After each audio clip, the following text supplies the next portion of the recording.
ಆತ್ಮೀಯ H16 news ಅರ್ಥಾತ್ ಸೀತಾರಾಮ್ ನ್ಯೂಸದ ವೀಕ್ಷಕರೇ, ನಾನು ನಿಮ್ಮವ ಎಂ ಆಯುಧ ಮಲ್ಲಪ್ಪ ಜೊತೆಯವರು.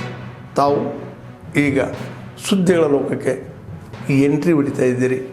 ಈ ಸುದ್ದಿಗಳನ್ನು ಪ್ರತಿಯೊಂದು ನೋಡೋ ಜೊತೆಗೆ ನಿಮ್ಮ ಅಭಿಪ್ರಾಯಗಳನ್ನು ಹಚ್ತಾ ಇರಿ. ಯಾಕಂದರೆ ಈ ಸುದ್ದಿಗಳು ನಿಮಗಾಗಿ, ನಿಮ್ಮ ಬದುಕಿಗಾಗಿ, ನಿಮ್ಮ ವೈಚಾರಿಕೆಗಾಗಿ, ನಿಮ್ಮ ತಿಳುವಳಿಕೆಗಾಗಿಯೂ ನಿಮಗೂ ಗೊತ್ತು, ಜೊತೆಗೆ ನಮಗೂ ನಿಮ್ಮೊಂದಿಗೆ ಇದೊಂದು ಮಾತಾಡುವಂಥ ಜೊತೆಗೆ ಸುದ್ದಿಗಳನ್ನು ಬಿಡುವಂಥ ಕೆಲಸ.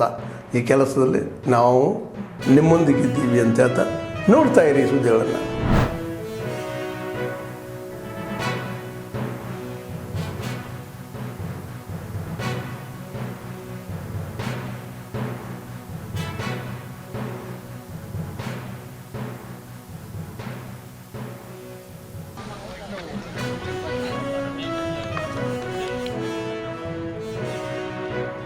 J25-9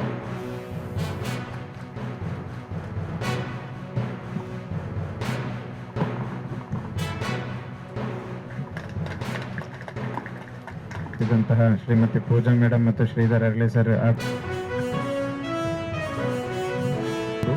ಪ್ರಾಧ್ಯಾಪಕರು ಅವರು ವರ್ಷದಿಂದ ಬಂದರೆ ಅವರಿಗೂ ಕೂಡ ತಮ್ಮ ಕೀಟನಾಶಕ ಉಪಯೋಗಿಸೋದಿಲ್ಲ. ಈಗ ಉಪಯೋಗಿಸ್ತಾರೆ, ಉಪಯೋಗಿಸ್ತಾ ಇಲ್ಲ ನಾವು ಅದನ್ನು ಹಾಗೆ ಮಾಡ್ತೇನೆ. ಇವನ್ ವೀಡಿಂಗಿಗೆ ಕೂಡ ಕೆಲವು ಮಿಷನ್ಗಳು ಬರ್ಬೋದು ಇನ್ನು. ಈಗ ಬೇಕಾದಷ್ಟು ಮೊದಲಿನ ಹಾಗಲ್ಲ, ಈ ವರ್ಷದಿಂದ ಬರುವ ವರ್ಷಕ್ಕೆ ಹೊಸ ಹೊಸ ಮಿಷನ್ ಎಷ್ಟು ಬರ್ತದೆ ಈಗ. ಹಾಂ ಅದೇ ಆ ಥರ ಪವರ್ ವೀಡರ್ಗಳು ಬಂದು ಅದು ನಮಗೆ ಆದಷ್ಟು ಲೇಬರ್ ಕಮ್ಮಿ ಆಗುವ ಹಾಗೆ. ಲೇಬರ್ ಕಮ್ಮಿ ಆದ ಕಾರಣದಿಂದ ಇವತ್ತು ನಾವು ಕೃಷಿ ಮಾಡಲಿಕ್ಕೆ ಸಾಧ್ಯ ಆಗಿದೆ. ನಾವು ಈ ದೊಡ್ಡ ದೊಡ್ಡ ಮಿಷನ್ಗಳನ್ನು ಉಪಯೋಗಿಸಿದ ಕಾರಣವೇ ನಾವು ಕೃಷಿ ಮಾಡಲಿಕ್ಕೆ ಸಾಧ್ಯ ಆಗಿದೆ. ಬೆಳೆ ಆಯ್ಕೆನ ಚೆನ್ನಾಗಿ ಮಾಡ್ತಾರೆ, ಬಟ್ ತಳಿ ಆಯ್ಕೆಗಳಲ್ಲಿ ಎಡುತ್ತಾರೆ. ಮೇಡಮ್ ಹೇಳ್ದಂಗೆ ಮತ್ತೆ ಕಾಮತ್ ಸರ್ ಅವ್ರು ಹೇಳ್ದಂಗೆ ಇನ್ನೂ ರೈತರು ನಾವು MO4ಗೆ ಹೋಗ್ತಿರೋದ್ರಿಂದ MO4 ಹವಾಮಾನಕ್ಕೆ ಪೂರಕವಾಗಿ ಸ್ವಲ್ಪ ಹೊಡ್ತಾ ಕೊಡುತ್ತೆ. ಅದಕ್ಕೋಸ್ಕರ ನಾವೇನು ಅಂದರೆ ಇವತ್ತಿರ್ತಕ್ಕಂಥ ಸಹ್ಯಾದ್ರಿ ಬ್ರಹ್ಮ ಈ ರೀತಿ ಹಲವಾರು ಹೊಸ ತಳಿಗಳನ್ನು ನಾವು ಆರಿಸ್ಕೊಬೇಕು. ಯಾವುದೇ ಒಂದು ಮೆಡಿಸನ್ಗೆ ಯಾವ ರೀತಿ ಎಕ್ಸ್ಪೈರಿ ಡೇಟ್ ಅಂತ ಇರುತ್ತೆ, ಅದೇ ರೀತಿ ಒಂದು ತಳಿಗಳಿಗೂ ಸಹ ಇರುತ್ತೆ. ಅದೇ ರೀತಿ ಹವಾಮಾನ ಏನು ಅತಿ ಹೆಚ್ಚಾಗಿ ಬದಲಾಗ್ತಿರೋದ್ರಿಂದ, ಇವತ್ತಿನ ನಮ್ಮ ಇಂಡಿಯಾ ಬಂದ್ಬಿಟ್ಟು ಟ್ರಾಪಿಕಲ್ ಕಂಟ್ರಿ ಆಗಿರೋದ್ರಿಂದ ಹವಾಮಾನದ ಬದಲಾವಣೆ ಜಾಸ್ತಿ ಇರುತ್ತೆ. ಅದಕ್ಕೋಸ್ಕರ ನಾವೇನು ಮಾಡಬೇಕು ಅಂದರೆ ಸೂಕ್ತವಾದ ತಳಿಗಳನ್ನು ಆಯ್ಕೆ ಮಾಡಬೇಕು. ಆಗಿರ್ತಕ್ಕಂಥ ಕುಮಾರಸ್ವಾಮಿ ಅವರು ಇರ್ಬೋದು, ಅನೇಕ ತಳಿ ತಜ್ಞರ ಒಂದು ಪಾಲಿದೆ. ಸೊ ಅದನ್ನು ನಾವು ವಿಸ್ತರಣೆ ಮಾಡಿದ್ರೆ ಸರಿಯಾಗಿ ಮುಟ್ಟಿಸಿದ ರೈತರಿಗೆ ಈಗ ಮುಟ್ಟಿಸಿದ್ರ ಒಂದು ಪರಿಣಾಮವಾಗಿ ಇವತ್ತು ದಿವಸ ಜಿಲ್ಲೆಯಾದ್ಯಂತ 2 ಅವಳಿ ಜಿಲ್ಲೆಗಳಲ್ಲಿ 85% 90% MO4 ಇದೆ. ಸೊ ಅದೊಂದು ಖ್ಯಾತಿ ಎಲ್ಲ ಇಲಾಖೆಗಳಿಗೂ ಸೇರ್ತದೆ. ಯಾಕಂದರೆ ಅವರು ಕೂಡ ಪ್ರಾಮಾಣಿಕತ ಭತ್ತದ ಬೀಜನ ಮಾಡಿ ಒಂದು ಸಬ್ಸಿಡಿಯಲ್ಲಿ ಕೊಟ್ಟರು. ಈ ಥರದ ಎಲ್ಲ ಒಂದು ಕಾರ್ಯಕ್ರಮಗಳಿಂದಾಗಿ ಭತ್ತ ಚೆನ್ನಾಗಿ ಬಂತು. ಈ ತಳಿಯಿಂದ ಪಡೆಯಬಹುದು ಅಂತ ನಾನು ಹೇಳಲಿಕ್ಕೆ ಬಯಸ್ತೇನೆ. ಮತ್ತು ಇದರಲ್ಲಿ ನೀವು ನೋಡಬಹುದು ಆಕರ್ಷಕವಾದ ತೆನೆಗಳನ್ನು ಮತ್ತು ಗಟ್ಟಿಮುಟ್ಟಾದ ಕಾಳುಗಳನ್ನು ನೀವು ಈ ತಳಿಯಲ್ಲಿ ಕಾಣಬಹುದು. ಸೊ ಇದರ ಇನ್ನೊಂದು ವಿಶೇಷ ಇರೋದು ಏನಂತಂದರೆ, ಇದು ಕೆಂಪಕ್ಕಿ ತಳಿ ಆಗಿರೋದ್ರಿಂದ ಇದರಲ್ಲಿ ಹೆಚ್ಚಿನ ಸತುವಿನಾಂಶ, ಕಬ್ಬಿಣಾಂಶ, ಕ್ಯಾಲ್ಸಿಯಂ ಮತ್ತು ಹೆಚ್ಚಿನ ಪ್ರೋಟೀನ್ ಅಂಶ ಇರೋದರಿಂದ ಎಸ್ಪೆಷಲಿ ಮಕ್ಕಳಿಗೆ ಮತ್ತು ಗರ್ಭಿಣಿಯರಿಗೆ ಸತುವಿನಾಂಶ, ಕಬ್ಬಿಣಾಂಶ ಜಾಸ್ತಿ ಇರೋದರಿಂದ ಅವರಿಗೆ ಹೆಚ್ಚು ಸೂಕ್ತ ಹೇಳಲಿಕ್ಕೆ ಬಯಸ್ತೇನೆ. ಮತ್ತು ಈ ತಳಿಯು ಈ ನಮ್ಮ ವಲಯ ಸಂಶೋಧನಾ ಕೇಂದ್ರದಿಂದ ಈ ಕರಾವಳಿ ಪ್ರದೇಶದ ಎಸ್ಪೆಷಲಿ ಹೇಳಬೇಕಂತಂದರೆ ಮುಂಗಾರಿಗೆ ಮಜಲು ಗದ್ದೆಗೆ ಈ ತಳಿಯನ್ನು ನಾವು ಶಿಫಾರಸು ಮಾಡಿದ್ದೇವೆ. ನಾನು ಈ ವರ್ಷ 3 ಎಕರೆಗೆ ಹಾಕಿದ್ದೇನೆ ಇದನ್ನು. ಇಳುವರಿ ನಮಗೆ ಅವರು ಡಿಪಾರ್ಟ್ಮೆಂಟ್ ಅನೌನ್ಸ್ ಮಾಡಿದ್ರೆ ಜಾಸ್ತಿ ಬರ್ತದೆ. ಯಾಕಂತ ಹೇಳಿದರೆ ಮಧ್ಯೆ ಗೆದ್ದೆಯಲ್ಲಿ ಅವ್ರು ಹೇಳಿದ್ರು ಟೋಟಲ್ 56 ಅಂತ ಹೇಳಿದ್ರೆ ನಮ್ಮದು 60 ದಾಟಿ ಹೋಗ್ತದೆ. ಯಾಕಂತ ಹೇಳಿದರೆ ಈ ಭೂಮಿ ಆಗಿದೆ 60 ಅಬೌವ್ ಹೆಕ್ಟೇರ್ಗೆ 60 ಕ್ವಿಂಟಲ್ ದಾಟಿ ಹೋಗ್ತದೆ. ಒಳ್ಳೆ ಗೆದ್ದಲ್ಲಿ ಇನ್ನೂ ಜಾಸ್ತಿ ಬರ್ತದೆ. ನಾನೀಗ ಇವನ್ ಕಾಂಪಿಟೇಷನೆಲ್ಲ ಸಾಧಾರಣ ಮಟ್ಟಿಗೆ ಎಲ್ಲ ವರ್ಷವೂ ನಾನು ಸ್ಪರ್ಧೆ ಮಾಡ್ತಾ ಇರ್ತೇನೆ. ನನಗೆ 6 ಬಾರಿ ಕೃಷಿ ಪ್ರಶಸ್ತಿ ಬಂದಿದೆ. ನಮಸ್ಕಾರ, ನಾನು ಗುಳೇಶ್ ಶೇಖರ್.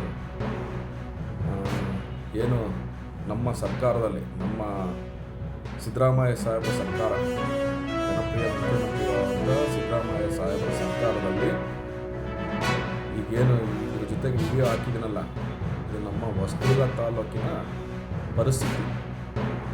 ಹೊಸದುರ್ಗ ನಗರದಲ್ಲಿ ಫಾರೆಸ್ಟ್ ಆಫೀಸರ್, ಹಾರ್ಟಿಕಲ್ಚರ್ ಆಫೀಸ್ ಮುಂದಗಡೆ ಮುಖ್ಯ ರಸ್ತೆಗೆ ಸರ್ಕಾರದಲ್ಲಿ ಹಣ ಇಲ್ಲದೆ ಇದ್ದಕ್ಕೆ ಕೆಂಪಣ್ಣನ್ನು ಫ್ಯಾಕ್ಟ್ರಿಗಳಲ್ಲಿ ತಂದು ಗುಂಡಿಗಳನ್ನು ಮುಚ್ಚತಕ್ಕಂಥ ಕೆಲಸ ಮಾಡ್ತಕ್ಕಂಥ ಸರ್ಕಾರಕ್ಕೆ ಧನ್ಯವಾದಗಳು. ಕನಿಷ್ಠ ಪಕ್ಷ ಗುಂಡಿ ಮುಚ್ಚಲಿಕ್ಕೆ ಹಣ ಇಲ್ಲದೇ ಇದ್ರೂ ಕೂಡ ಫ್ರೀ ಬಸ್ಸು, ಫ್ರೀ ಕರೆಂಟ್ ಎಲ್ಲ ಕೊಟ್ಟಿದ್ದಕ್ಕೆ ಧನ್ಯವಾದಗಳನ್ನು ತಿಳಿಸ್ತಾ, ಅಭಿವೃದ್ಧಿ ಕೆಲಸಗಳು ಶೂನ್ಯ, ಗುಂಡಿ ಮುಚ್ಚಕ್ಕೆ ರಸ್ತೆಗಳು, ಪ್ರಮುಖ ರಸ್ತೆಗಳು, ಮುಖ್ಯ ರಸ್ತೆಗಳನ್ನು ಆಕ್ಸಿಡೆಂಟ್ಗಳಾಗಿ ಜನಗಳು ತೊಂದರೆ ಆಗ್ತಕ್ಕಂಥ ಸಂದರ್ಭದಲ್ಲಿ ನಮ್ಮ ಜನಪ್ರಿಯ ಸರ್ಕಾರ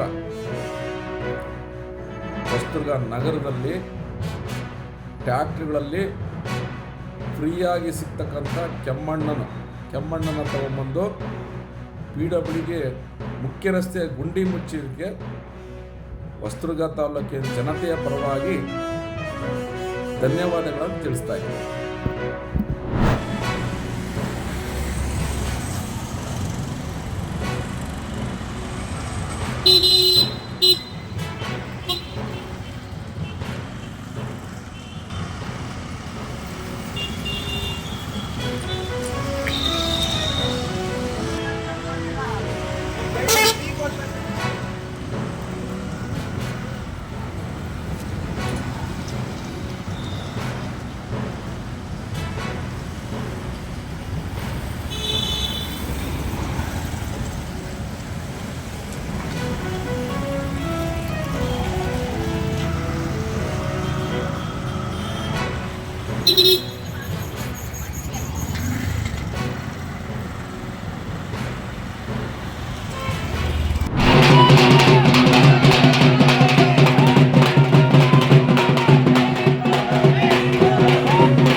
ಆದ್ಮೇಲೆ ಎಲ್ಲ ಸುದ್ದಿಗಳನ್ನು ನೋಡಿದ್ರಲ್ಲ, ಏನು ಅನಿಸ್ತು ನಿಮಗೆ? ಇದರಲ್ಲೇ ನಿಮ್ಗೆ ಲೈಕ್ ಆಗಿರ್ಬೋದು, ಡಿಸ್ಲೈಕು ಆಗಿರ್ಬೋದು, ಕಾಮೆಂಟ್ ಬೇಡಪ್ಪ ಅಂತೂ ಅನಿಸಿರ್ಬೋದು, ಕಾಮೆಂಟ್ ಮಾಡಬೇಕಪ್ಪ ಅನಿಸಿರ್ಬೋದು, ಶೇರ್ ಮಾಡಬಾರ್ದಪ್ಪ ಅನಿಸಿರ್ಬೋದು, ಅದು ಮಾಡಬೇಕು ಅನಿಸಿರ್ಬೋದು. ಏನಾದರೂ ಆಗಲಿ ಶೇರ್ ಮಾಡ್ತಾಯಿರಿ, ಈ ನ್ಯೂಸ್ಗಳನ್ನ ಹಂಚ್ತಾ ಇರಿ, ಜೊತೆಗೆ ಇದಕ್ಕೆ ಸಬ್ಸ್ಕ್ರೈಬ್ ಆಗ್ತಾಯಿರಿ ಅಂತ ಹೇಳ್ತಾ H16 ನ್ಯೂಸ್ ಅರ್ಥಾತ್ ಹೇ ಸೀತಾರಾಮ್, ಇದು ಸತ್ಯದ ಕೈಗೆ ನಡಿ. ವಂದನೆಗಳು.